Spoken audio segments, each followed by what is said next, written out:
Hello and welcome to the first class on how to make your own natural makeup. So today's class is going to be on the history of makeup to get us started. So before we get into our class content today, I want to go over the class, what everything we are going to be studying.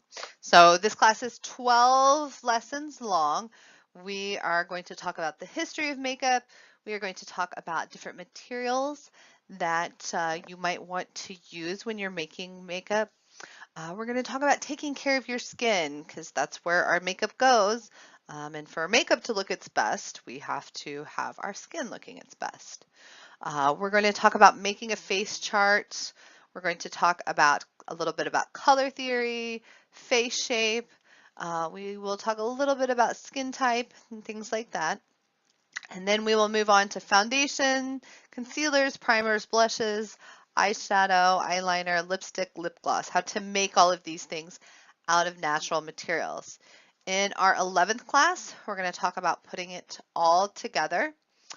In our 12th class, you'll be asked to make one of the products that you learn about in the class, and we'll do a little bit of a test review as well. So just to give you an idea of what we will be studying. So you do have the option to take a test and to take this class for the grade. I do want you to do your final presentation um, regardless of whether you take the test or not. So you're going to create one of the products we talk about in class, and then you're going to write a short summary of that process to be turned in for our last class. You do have the option to take the test, and 60 points from the grade, if you choose to take a grade for this class, will come from your final presentation. 40 points will come from the test for a total of 100 points altogether. And that test will be given via Google Forms.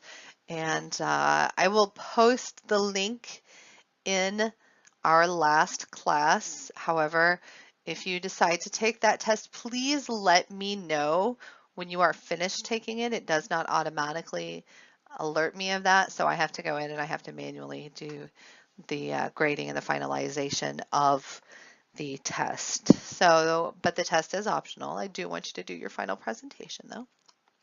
So that's a little bit about our class. So each class will have a few different tasks, maybe questions or an activity for you to do. We'll talk about that at the beginning of class. So for our lesson this week, you're going to watch the class lecture video. There's also a short lecture or a short video on pressed powder that you can watch as well. And you're going to work on your dream board or your online pin board for the class as well. So let's go ahead and let's get started. The history of makeup is huge and it spans back so many years, and it's really interesting. So let's go ahead, let's get started. So we're going to talk about makeup way back. So in 164,000 BC, the first makeup pots are found in a South African cave. They are made of iron oxide. So really this drive or this need for us to decorate our bodies with makeup or paint or something like that, this is a very strongly ingrained drive in humans, and we've been doing it since the beginning of humans, so for many years. So those are some of our first evidence of makeup is 164,000 BC. That's a long time ago. So we're going to move it forward just a little bit to about 3000 BC. In about 3000 BC, the Chinese began to stain their fingernails using various different types of pigments of different colors. And the different colors would represent different social classes. And you'll find that makeup and social class tend to go along together a lot throughout history. So we'll talk more about that as we go along.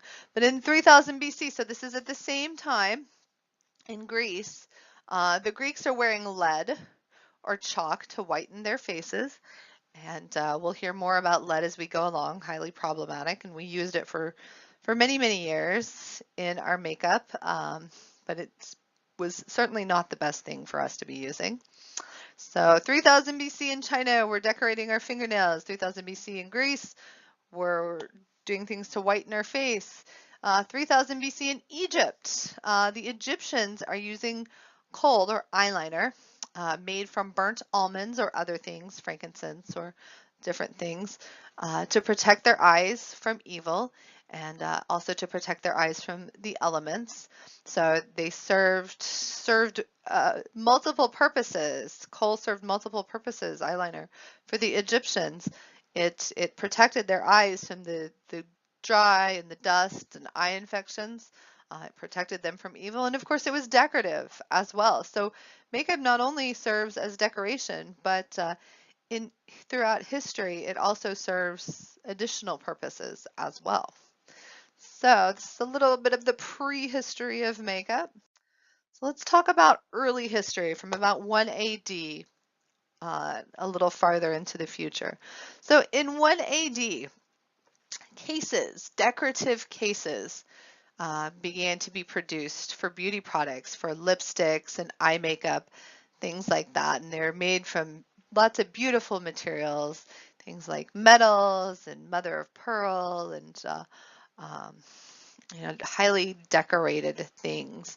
And if you get a chance, it's kind of interesting to go on eBay. And if you look up ancient beauty containers, you can see some of these on eBay for sale.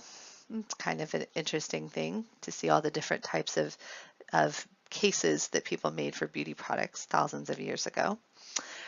In about 2 AD, people began to use various materials to dye their hair, including plants called black antimony and henna, which you can see in the upper right-hand corner of this slide. The leaves are dried and ground and they're green, but when you add something to them, the dye releases and it actually makes a reddish tone. In 100 AD, people start using things to correct problems with their skin, things like acne, and they would use things like barley flour and butter, although I'm not sure that barley flour and butter were the best things to use on your skin, but they did. In 180 AD, men began to dye their hair as well. And in Rome, Roman men would actually dye, or I guess bleach their hair, because they often had dark hair. They would bleach their hair to achieve a blonde color. This was because they admired the Germanic people that had the blonde hair, and they thought that they were brave warriors, and they wanted to be like these brave Germanic warriors. So they would actually bleach out their hair to make it blonde. So, a little bit early history. All right, so let's talk about from about the medieval period to about 1900 or so. So in the 13th century, women were wearing the color pink. Again, it was a sign of wealth. It was a sign of class. If you could afford the material that was needed to make that pink lipstick, it showed that you had money, you had class and power and wealth. So you can see this theme of makeup signifying wealth and class, even through the years, thousands of years. In about 1400 AD, China and Japan started to use rice powder to achieve that real white complexion. They also painted their teeth black, and again, this was a symbol of the upper class. It also was used to scare off evil spirits. This is actually, in some of the older generations in China, they still do this today where they blacken out their teeth. It's not very common in the younger generations, but there are still women in China who do this. So you can actually still see this today. In 1820, a little bit further in the future here, we're still using lead, powdered lead, to whiten the skin. However, at this point, we're finally realizing the dangers of doing so almost 2,000 years later. Um, Lead causes brain damage. Um, it causes nervous system damage. It also it's actually not good for the skin. So they were trying to make themselves have this very white, creamy, even complexion with lead, but lead actually causes pitting on the skin. So as they're trying to achieve this look, they're actually damaging their skin in the process. But we're finally starting, by 1820, we're finally starting to realize the dangers of using lead. Then in 1850, makeup kind of goes away. So Victorian culture, the Victorian era is upon us, and the Victorian culture associates makeup with actresses and women of loose moral character, and women wearing visible makeup was frowned on. They might pinch their cheeks a little to give them a little bit of a red color, or they might add just a little bit, but if they were going to wear makeup, it could not be obvious. You really did not want anyone to be able to tell that you were wearing makeup. So then moving forward to more modern history. So finally, thankfully, in about 1900, zinc oxide, which we'll talk a lot about in this class. It's actually an ingredient that's still used and is used in a lot of natural makeup recipes. Zinc oxide replaces lead in makeup, thankfully.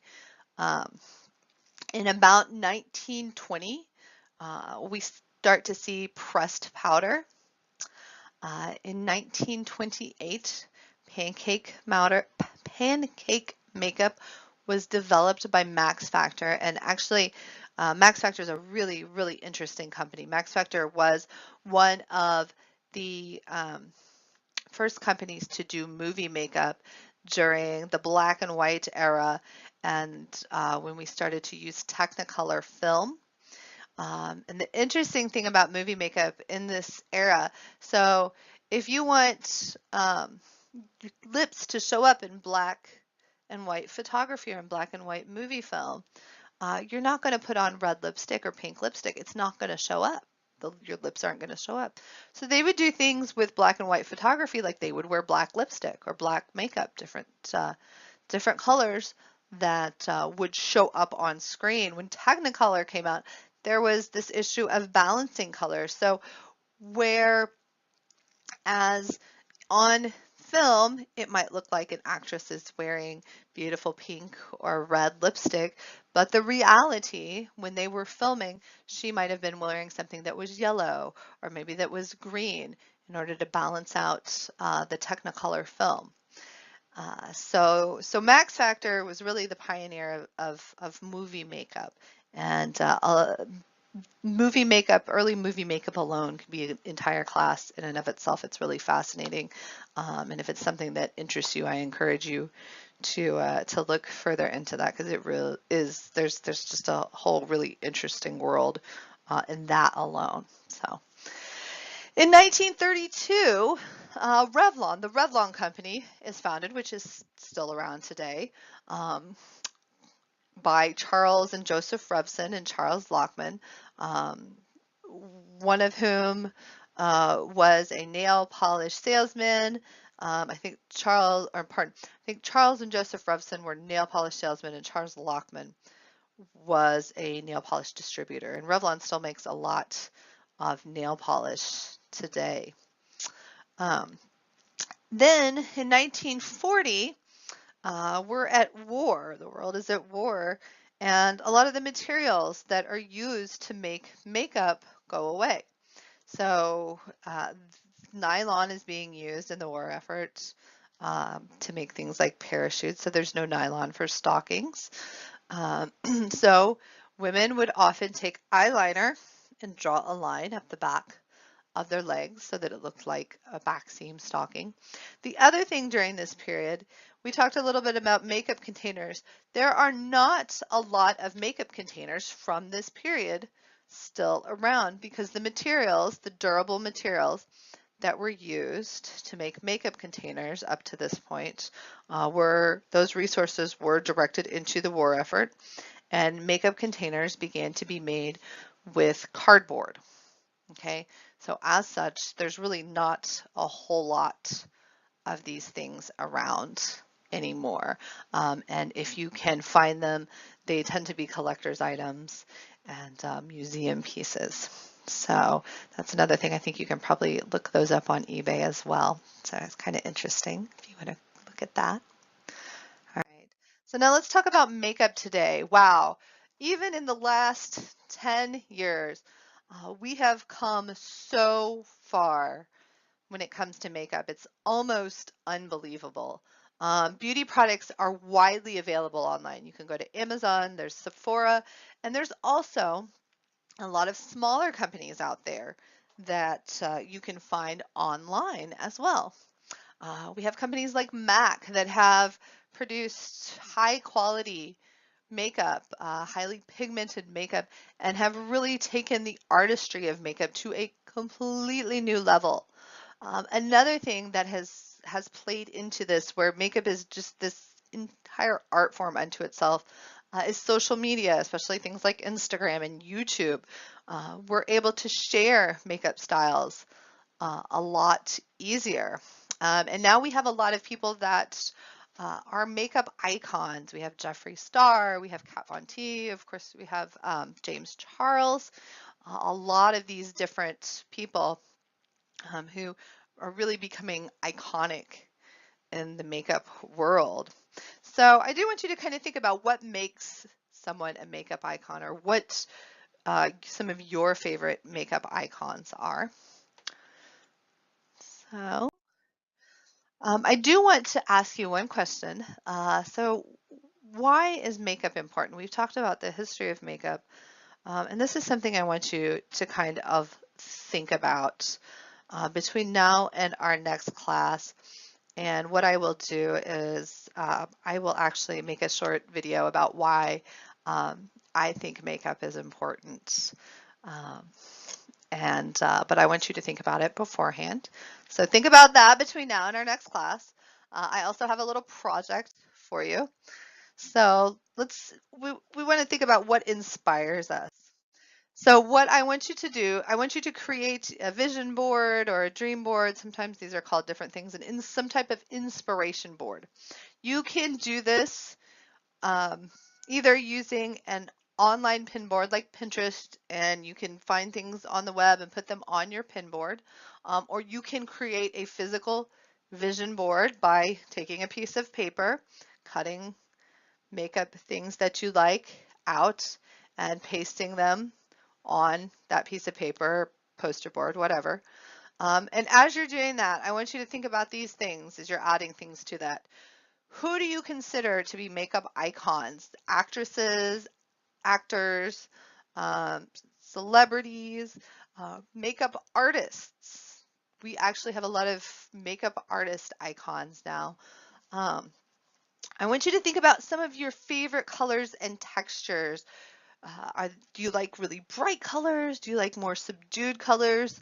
What do you think of some of these things that we see on YouTube now, where they're doing these wonderful galaxy makeup um, compositions? And a little bit about what your favorite makeup styles are as well. Do you like something more subdued? Do you like something really bright and colorful? What do you like? So think about these things as you're putting together your inspiration board. Like I said, you can do this with Pinterest if you have it, or you can do this on a physical piece of paper and take a picture, upload it to the classroom, or if you do it on a pin board online, you can send us the link and have fun with this, kind of explore your own style. If you have any questions, please let me know. I hope you have fun working on your pin board, and I will see you next class. Thanks. Bye.